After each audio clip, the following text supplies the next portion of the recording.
Nós temos, nas últimas várias semanas, trabalhado em cima de orações em Josué, mas eu pensei, orando, que seria bom tratar de uma obviedade, tão óbvio que parece até ridículo. Seria ridículo dizer que isso aqui é um microfone, insistir e arguir, porque é óbvio que é. O carnaval é uma festa pagã, demoníaca, e me causa espanto ver igrejas, por exemplo, isso é notório, está rolando aí, eu vi pela internet, igrejas promovendo blocos, inclusive a última que eu vi, não apenas fazendo parte desta festa, mas também afirmando que vão estar no Sambódromo, na Marquês de Sapucaí, uma igreja com todos os seus fiéis ali desfilando numa festa que deveria ser óbvio para nós que não é de Deus. Repito, isso é uma coisa tão óbvia que dispensaria maiores comentários. Então hoje, diferente do que normalmente fazemos, eu não quero propriamente trabalhar um texto por si, embora a gente tenha um texto que norteia o que nós vamos falar, que está em Efésios 5:5. Quantos têm texto muito conhecido, Efésios 5:5. Apenas eu vou usar esse texto, não como pretexto, mas como gancho. Efésios 5:5. Diz assim a palavra do Senhor: bem sabeis isso, nenhum devasso, ou impuro, ou avarento, que é um idólatra, tem herança no reino de Cristo e de Deus. Palavra do Senhor. Pai, fala conosco nessas breves minutos à frente, em nome de Jesus. Amém. Me causa muito desconforto e estranhez ouvir as seguintes palavras da boca de um pastor batista, tentando defender. Isso aqui é público também, está publicado para quem quiser. Eu não estou atacando ninguém. Os irmãos podem entrar lá e clicar e vão ver lá. Pastor Batista, teólogo Batista, tentando defender a Gaviões da Fiel, que fizeram um escárnio, fizeram uma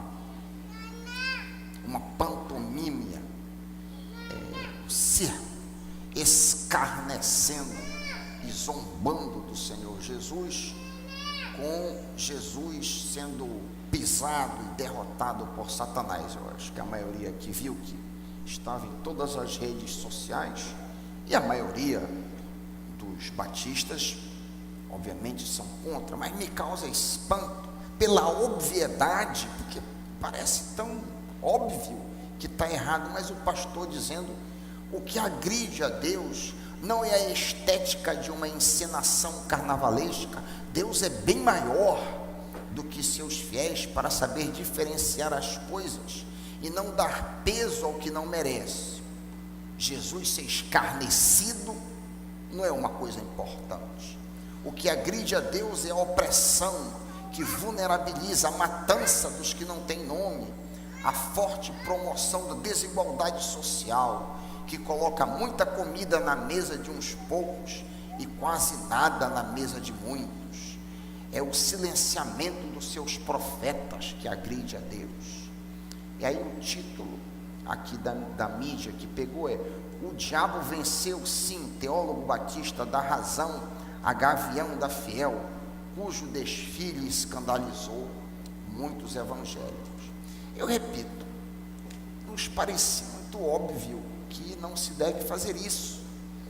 A maioria de nós, eu ficaria muito escandalizado, por exemplo, se alguém pegasse a fotografia da minha mãe, ou da Betina, ou da Diene, de alguém que eu amo muito, pegasse a fotografia da minha mãe, colocasse no chão e ficasse pisando e cuspindo na foto. Então, muito mais ofendido deveria você e eu ficar quando Jesus é pisado e escarnecido? Faz sentido isso, meus irmãos?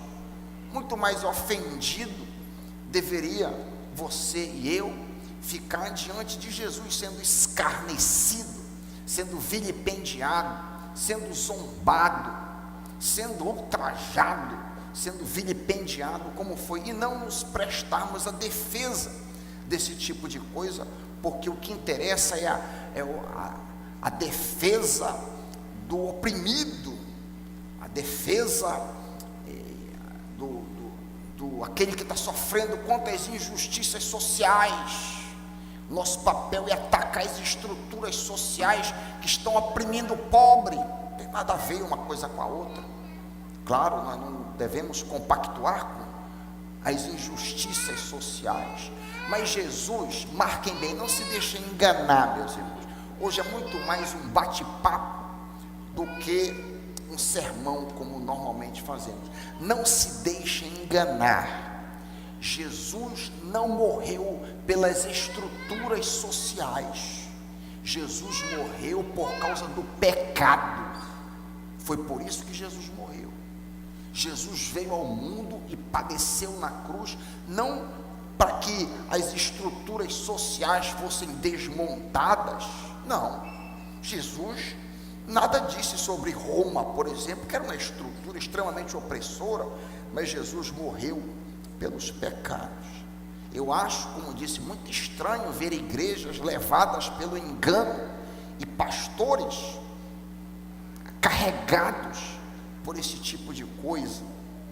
O carnaval, supostamente a maior festa popular do Brasil, é uma celebração idólatra, claramente idólatra. O que é idolatria, pastor Raik? Idolatria é colocar qualquer coisa ou pessoa no lugar de Deus. Isso é idolatria. Idolatria é colocar qualquer coisa, um vício, um plano que eu tenha, ou qualquer pessoa, a minha namorada, o meu filho, qualquer coisa que seja mais importante do que Deus. Se existe alguma coisa, isso aí é o teu Deus. Deus tem que ser primeiro. Idolatria não é simplesmente eu me curvar diante da Virgem de Nazaré, por exemplo. Isso é uma forma materializada de idolatria. Mas quando eu entendo de que qualquer coisa na minha vida que obstacula a minha comunhão com Deus, eu entendo que isso precisa ser removido, e eu não removo, eu sou um idólatra. Isso é simples, dá para entender isso aí? Quando eu compreendo, eu vou tentar colocar da maneira mais simples que eu puder.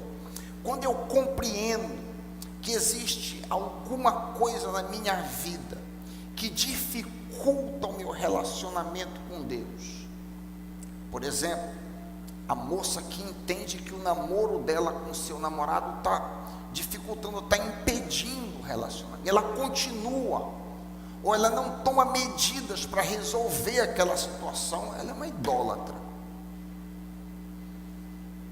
Quando um plano, um desejo por uma carreira, uma coisa que eu entendo que não é o que Deus quer para mim, eu insisto assim mesmo, eu sou idólatra.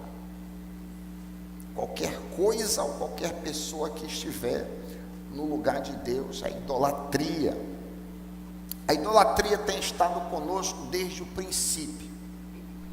Quando o homem escolheu obedecer aos seus instintos, enganado por Satanás, ele viu aquilo que era agradável aos olhos.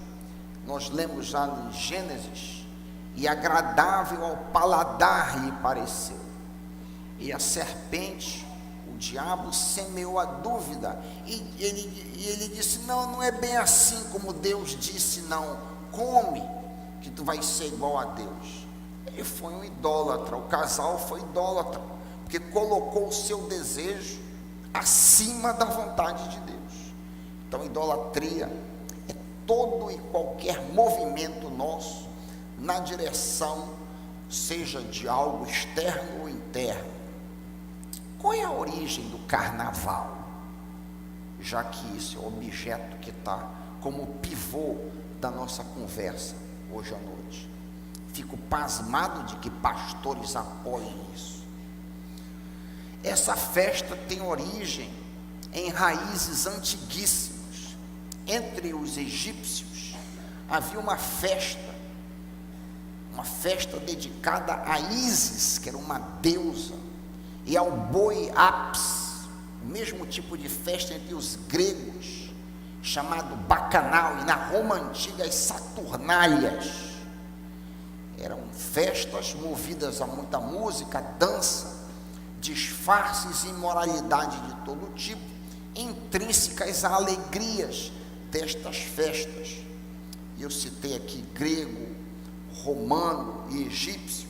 A Saturnália, por exemplo, que era uma festa romana, nela os escravos eram soltos e faziam o papel de senhores, e os senhores faziam o papel de escravos.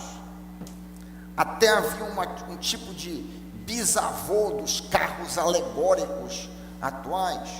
Esses carros, essas construções móveis, levavam homens e mulheres nus e eram chamados de carro navales, carro naval. Era uma embarcação com roda, e que, por sinal, alguns pesquisadores acham que daí vem a origem da palavra carnaval, carro navales. É uma hipótese. Existem também carros alegóricos na festa a Ísis, onde uma imagem da deusa era levada em um navio Isídes. Essa imagem era levada à praia para abençoar o início do período do velejamento. Velejamento é a fase que as embarcações estão na água. O festival consistia em um desfile de máscaras que seguia o barco de madeira decorado, provavelmente também como um dos focos da origem dos carros alegóricos, como nós vimos. Do ponto de vista antropológico, com relação ao homem, o carnaval, em essência, é um rito de reversão, no qual os papéis sociais são invertidos e as normas de comportamento são suspensas, ou seja, vale tudo. Na antiguidade, os povos consideravam que o inverno era um reino dos espíritos que precisava ser expulso para que o verão chegasse. E assim havia celebrações de fertilidade para estimular com que os espíritos deixassem a região, a respectiva região. Várias tribos germânicas, por exemplo, celebravam o retorno da luz, que o sol vinha forte depois do inverno. O inverno seria afastado para que a fertilidade da natureza pudesse então desabrochar.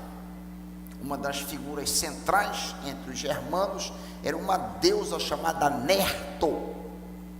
Nesse culto, a imagem de Nerto era colocada também em um navio. Interessante que tanto no mundo grego, como no mundo romano, como no mundo germano, há esse carro alegórico aí, por assim dizer.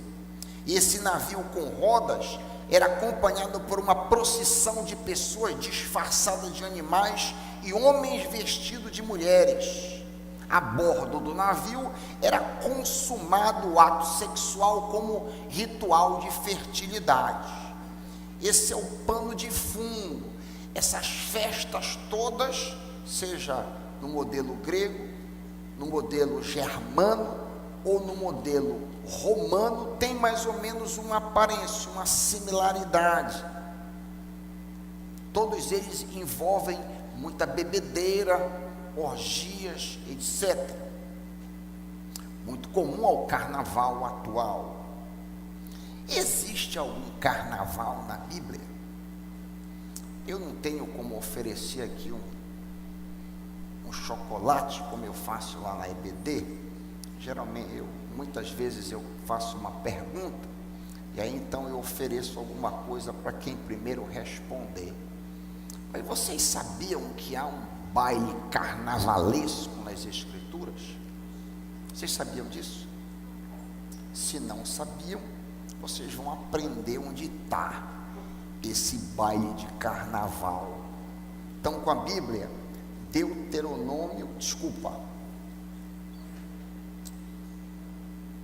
o baile de carnaval na Bíblia está em Êxodo 32, a partir do versículo 1.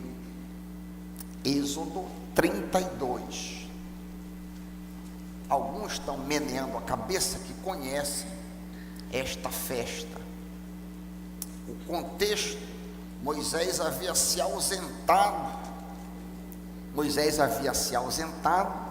e 40 dias se passaram e nada dele aparecer. Então o povo mais ou menos solta as frangas, por assim dizer. Desculpa a palavra um tanto duvidosa. Êxodo 32, 1 em diante. O povo, ao ver que Moisés demorava a descer do monte, juntou-se ao redor de Arão e lhe disse: venha, Arão, faça para nós deuses que nos conduzam, pois esse Moisés, o homem que nos tirou do Egito, não sabemos o que lhe aconteceu. Respondeu-lhes Arão, debaixo de pressão: tirem os brincos de ouro de suas esposas, de seus filhos e de suas filhas, e tragam-nos a mim. Todos tiraram seus brincos de ouro e os levaram a Arão, e ele os recebeu e os fundiu, transformando tudo no ídolo que modelou com uma ferramenta própria, dando-lhe a forma de um bezerro. Então disseram: eis aí os teus deuses, ó Israel, que tiraram você do Egito. Vendo isso, Arão edificou um altar diante do bezerro e anunciou: amanhã haverá uma festa dedicada ao Senhor. Na manhã seguinte, aqui começa a festa, ofereceram holocaustos e sacrifícios de comunhão. E está aqui o ponto: o povo se assentou para comer e beber, e levantou-se para entregar-se à orgia. Algumas traduções, a farra é a mesma coisa. Por causa disso, esse povo foi severamente castigado. Há um comentário sobre esse carnaval aqui no Novo Testamento. Esse texto é citado no Novo Testamento.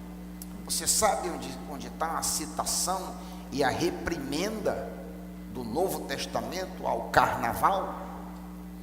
Está em 1 Coríntios 10. Dá uma olhada na tua Bíblia e marca isso na tua Bíblia.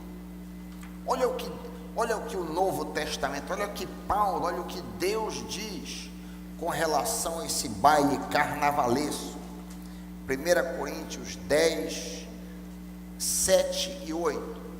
1 Coríntios 10, 7 e 8. Não sejam idólatras, como alguns deles foram. Deles aí são os israelitas, conforme está escrito. Está aqui a citação, Êxodo 32, 6, citado: o povo se assentou para comer e beber, e levantou-se para entregar-se à farra. Não pratiquem imoralidade, como alguns deles fizeram, e num só dia morreram 23 mil. Isso aqui é o que Deus pensa no carnaval. Num só dia morreram 23 mil por causa daquela festa. Nessas festas carnavalescas, seja a nossa brasileira, seja a romana que nós acabamos de pincelar, seja a grega, seja a germana, geralmente existe inversão de papéis. Como eu disse ainda há pouco, o servo se torna patrão, o patrão se torna servo, o homem se torna mulher, a mulher se torna homem. Isso para Deus, essa inversão, esse quebramento de paradigmas que Deus estabeleceu é abominável. Em Deuteronômio 22, 5, olha uma coisa curiosa que talvez você desconheça. Olha o que Deus pensa desse transgenderismo em Deuteronômio 22:5. Deuteronômio 22:5. A mulher não usará roupa de homem, o homem não usará roupas de mulher, pois o Senhor teu Deus abomina todo aquele que assim procede. E aí, pastor, agora então nós não podemos usar calça comprida? Não é esse o ponto. O ponto é que toda tentativa de fazer com que a separação de gêneros seja desfeita é abominável ao Senhor. Naquela época, tanto o homem como a mulher usavam roupão, usavam uma toga, tipo uma toga, mas a cor, a amarração da toga diferenciava quem era homem e quem era mulher. Então Deus não quer que essa diferença seja feita. Isso me lembra o pastor Gilton Moraes uma vez. Nós estávamos, isso não está no meu, isso não está aqui escrito, mas me veio à mente agora, uma ilustração viva disso. Nós estávamos em um acampamento, e depois que terminou o período de jantar e culto e tal, nós fizemos uma social, uma brincadeira dos jovens. E eu, muitos anos atrás, isso, viu, meus irmãos? Muitos anos atrás, eu e mais outro, nos pintamos de mulher, fizemos um papel de mulher e de homem, e o pastor nos repreendeu severamente. O pastor disse isso aqui: olha, essa transmutação, esse derrubar de limites, de passar de gênero, ele disse, isso é abominável ao Senhor. Eu não tinha discernimento nenhum, mas eu me senti, poxa, graças a Deus que alguém me repreendeu, que eu não sabia. Então, essa coisa que é tão comum nessas festas, que é essa alternância, esse mudar de papéis, isso é detestável, como nós acabamos de ver. Macho e fêmea os criou, Gênesis 1:27. Macho e fêmea os criou, assim Deus nos fez.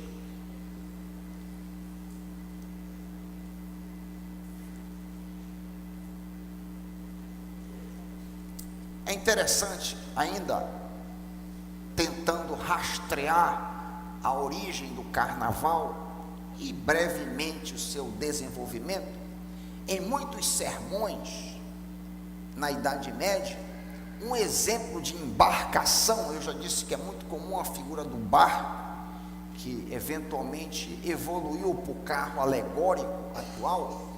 Muitos sermões utilizavam um barco para explicar a doutrina da igreja, representando-a como a nave do batismo, ou o navio de Maria. Os escritos da Idade Média mostram que eram realizadas procissões com carruagem semelhantes a navios, e festas suntuosas eram celebradas imediatamente antes da quaresma.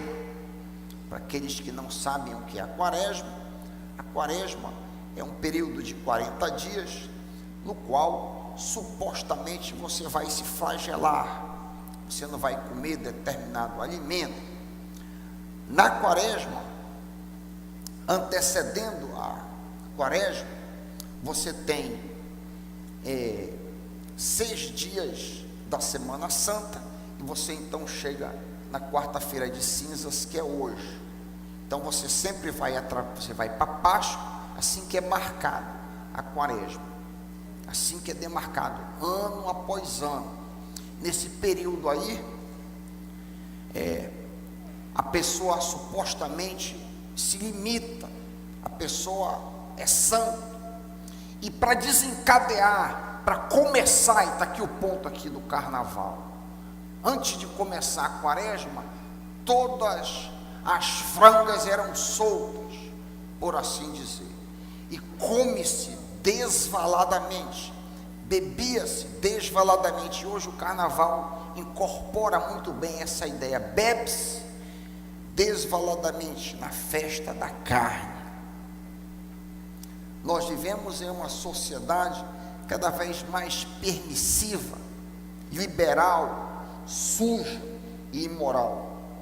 Crescentemente, nos dias que temos visto, crescentemente, muitas coisas que se consideravam certas hoje estão erradas, e coisas que eram erradas hoje são tidas como certas. O politicamente correto é um excelente exemplo. A opinião de Deus em Isaías 5, 20 a 22 é: ai daqueles que chamam ao mal bem e o bem mal, ai dos que fazem trevas luz e da luz trevas, que dizem do amargo doce e do doce amargo. Ai dos que são sábios aos seus próprios olhos, inteligentes em sua própria opinião. Eu acho que isso aqui é o caso desse pastor que eu li para vocês. Ele é sábio ao próprio olho dele. Ai dos que são campeões em beber vinho e valentes para misturar bebida forte. Se você não anotou um texto precioso, Isaías 5, 20 a 22. O Brasil, em larga medida, está anestesiado por uma cultura que nos engoliu. E a gente muitas das vezes corre o risco de ser levado a reboque por erros, como eu li aqui. Deveria ser óbvio para todos nós o que é certo e o que é errado, mas parece que não é mais. A cultura, se nós não tivermos cuidado, ela nos suga, ela nos chupa, e a gente começa a achar aquilo que é errado normal. Eu nunca esqueço de um episódio que aconteceu com o pastor Piragini, e ele relatou aqui no Seminário Equatorial para nós. Ele foi fazer uma visita em Singapura, quando ele era presidente da Convenção Batista Brasileira, e aquele pessoal lá, singapurês, é um chinês de Singapura, um tanto distante, removido da nossa cultura, e ele então pensou: como que eu vou apresentar a cultura nacional, o Brasil? Quais seriam as imagens? Como que eu vou apresentar para aquele povo tão distante de nós? Para eles, uma cultura tão diferente.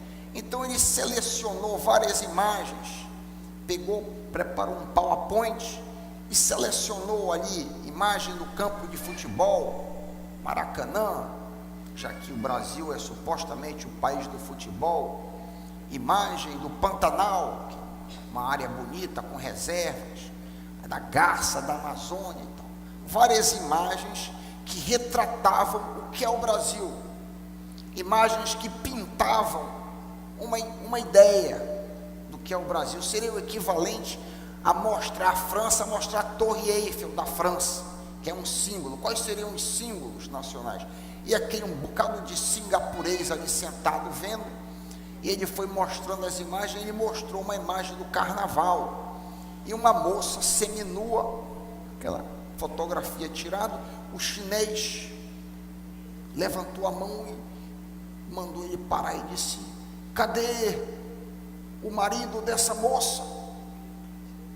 Aí o pastor Piragini disse: não sei. E cadê o pai dessa moça? Isso eu não tenho a menor ideia, deve estar na arquibancada.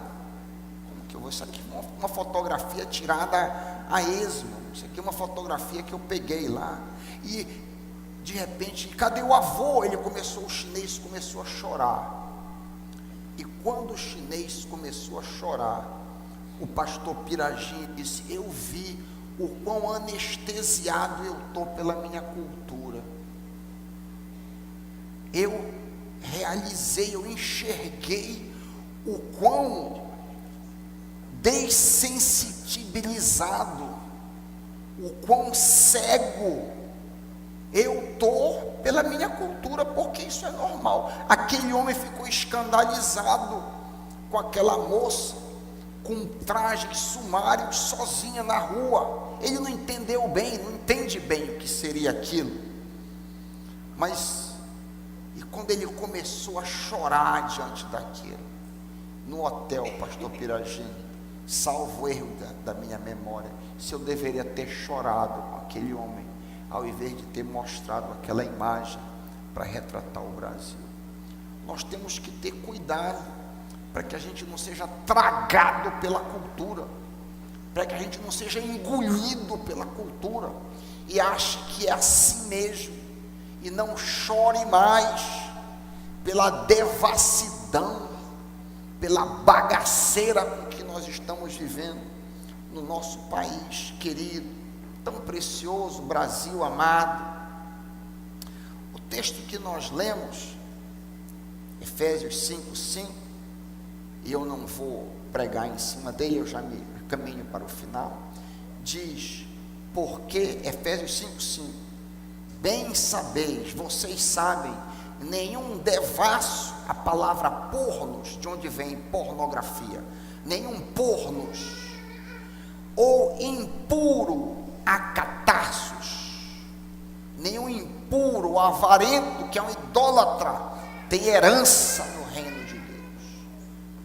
Paulo está dizendo aqui, parafraseando, que todo tipo de fornicação ou impureza sexual cometida com avidez é idolatria. Por isso que o carnaval é uma festa idólatra.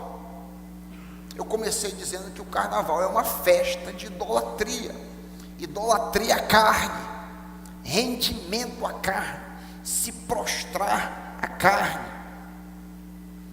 Os deuses que nos cercam e que muitas das vezes nos fazem idólatras são muitos.